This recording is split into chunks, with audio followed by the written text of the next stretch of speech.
Ito ang tinig mula sa silangan. Of troops. They cannot succeed without the support of the people. We cannot succeed without the support of our people. I'm happy to see that the reaction throughout the country is favorable. I have received hundreds and hundreds of telegrams from all corners of the Philippines congratulating you and incidentally me for the proclamation of martial law, for the sudden cessation of anarchy and of criminality throughout the land, and of the re-establishment of an atmosphere of brotherhood amongst Filipinos. Now everybody seems concerned about his neighbor. Now everybody seems to be involved in the destiny not only of himself but of the entire country and of the entire nation. And this is what we have been hoping for. I repeat, it is necessary to reform in order to attain the victory that we seek. It is necessary that we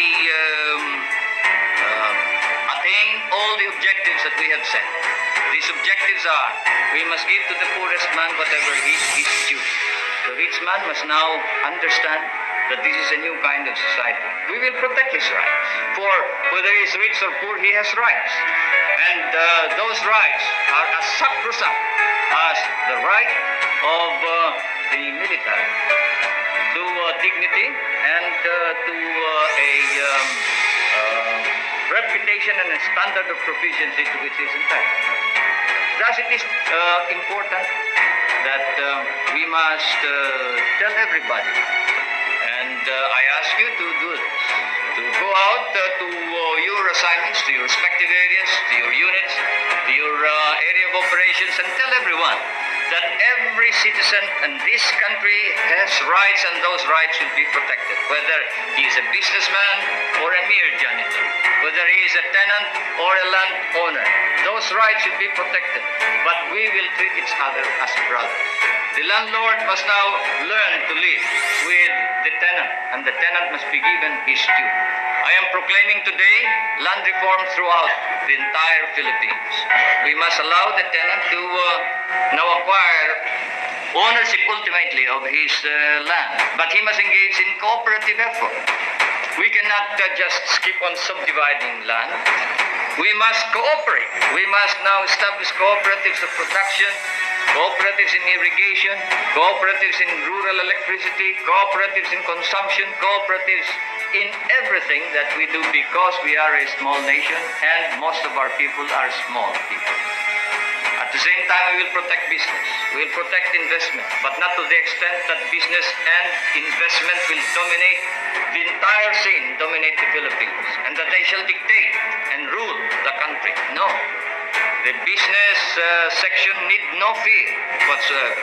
As I have said, the soldier is not only courageous, he is not only humble, he is fair. Because that is his standard of not only living, but his standard for performance. That is his very life. That is his very meaning of his being a soldier. Fairness and justice. And so you tell each and everybody that they can expect fairness, justice. We will reform our society so we will weed out the corrupt in our government. We must do so, because a corrupt government is an insult to the entire country. And it encourages rebellion, it encourages revolution.